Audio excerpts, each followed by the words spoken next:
Stop letting holiday loneliness lower your standards. Holiday loneliness and high standards. Let's talk about it. When you're a Christian single during the holiday season, it can feel like your only options are lowering your standards or spending another holiday season alone. But what if there's another way?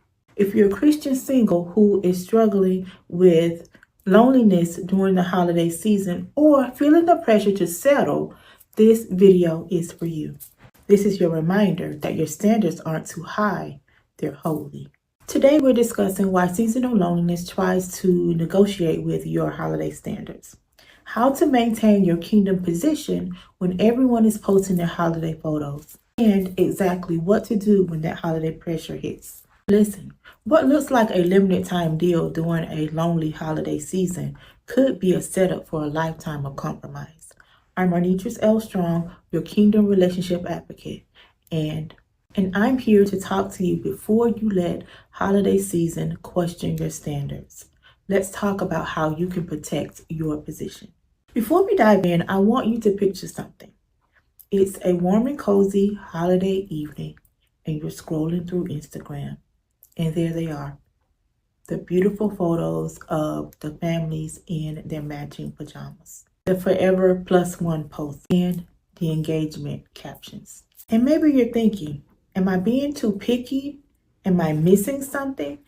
Maybe I should give them another chance. If you caught my last video, then you remember the story I told you about the last holiday that I spent with my ex, where his grandfather was complimenting him on his beautiful family, and he made it a point to say that me and my kids were not his family. I felt like I could actually melt in that moment. I was so embarrassed, but it was a reminder of why we never worked, why the relationship ended in the first place. So let's talk about what really happens during the holidays. There are 3 specific pressures that make us think that we need to lower our standards during the holidays. Number 1, social media saturation. Everywhere you look, there are the couple photos in their matching PJs, the engagement announcements, the forever +1s, and it makes you wonder when your time is coming. Then we have our family dynamics. We have those well-meaning or not so well-meaning questions, and then the dreaded setup suggestions.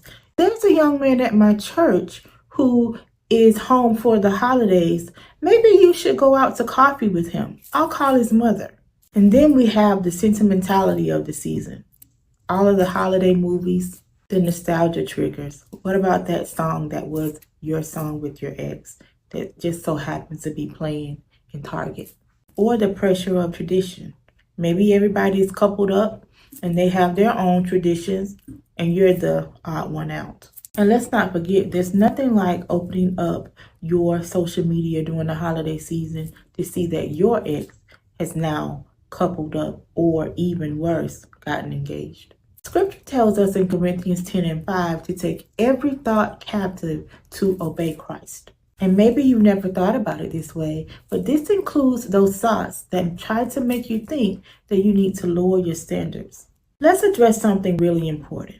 The difference between standards and walls. Standards protect your purpose. Walls prevent your progress. Here are 3 truths about kingdom standards. Number 1, standards reflect value. Romans 12:2 reminds us not to conform to the patterns of this world, but be transformed by the renewing of our minds. So while it seems that everyone around you is lowering their standards, or they are coupled and happy in their relationships, we should continuously be renewing our minds to remind ourselves that we don't have to neglect our standards. We don't have to ignore what it is that we truly want and know that we deserve. We do not have to bow to the pressure of this world in order to get what is your birthright, and that is simply love. Your standards aren't random rules. They are a reflection of your worth. The second truth about kingdom standards is that standards require vision. Where there's no vision, the people perish. And that's found right there in Proverbs 29 and 18. So we're reflecting on the verse that we just talked about, how people perish for lack of vision. Then it should be a reminder that your vision is not for any old basic relationship. Your vision as a kingdom woman or man is for a relationship that is going to help you to fulfill the Great Commission.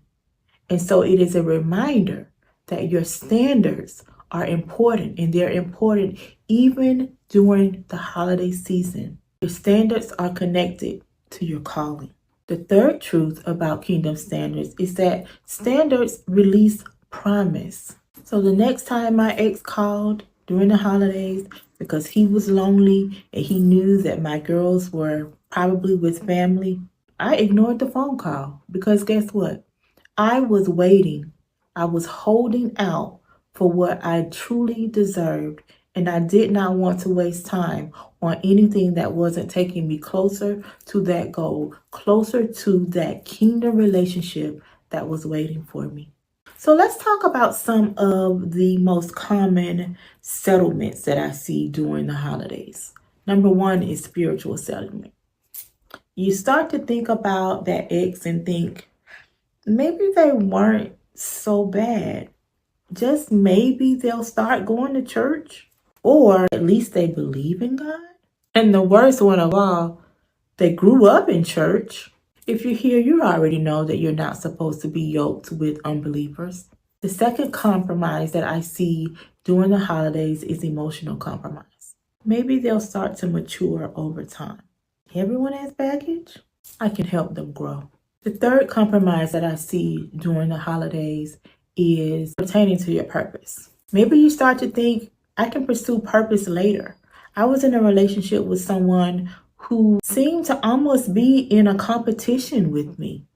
He would say mean things in the heat of an argument that really had nothing to do with what we were talking about. At the time, I was a blogger. I was blogging about mother and daughter relationships.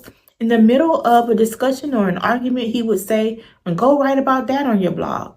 And it would be the most interesting thing, or it would be really off-putting, honestly, because I was sitting there thinking, I don't even blog about relationships. And here I am all this time later, blogging, talking about relationship, consulting relationships. Maybe it was that he saw something in me that I didn't see yet. But that competition was always going to be a problem. There was not enough room in that relationship for two people who wanted to, not really wanted to be the spotlight, because he wanted to be the spotlight. For me, I didn't necessarily want to be in the spotlight. I don't necessarily want to start a YouTube channel. I know that this is what I am called to do. But had I still been in that relationship, this would have been a problem. The progression of my relationship, me going after pursuing my calling, was going to be a distraction. At some point, I was going to have to make a choice between that relationship or pursuing my calling. So if that relationship is making you second guess whether you should be pursuing your calling, then maybe it's not the relationship for you. Or maybe you begin to think that you're being too rigid. I once had a friend who was madly in love with me. I know that he would have done anything for me. He would have done anything for my girls. But I just did not feel the same way about him. And I was open and honest with him about that.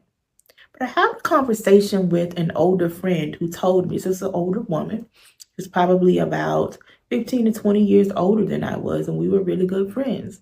And she told me, the only thing you need in a man is a paycheck and a pulse. And I thought, oh my God, what a nasty thing to say. It takes more than that to have a relationship. It takes more than that to nurture a relationship.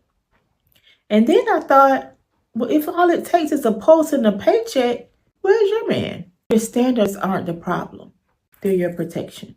And lowering them for the holiday season is a January regret waiting to happen.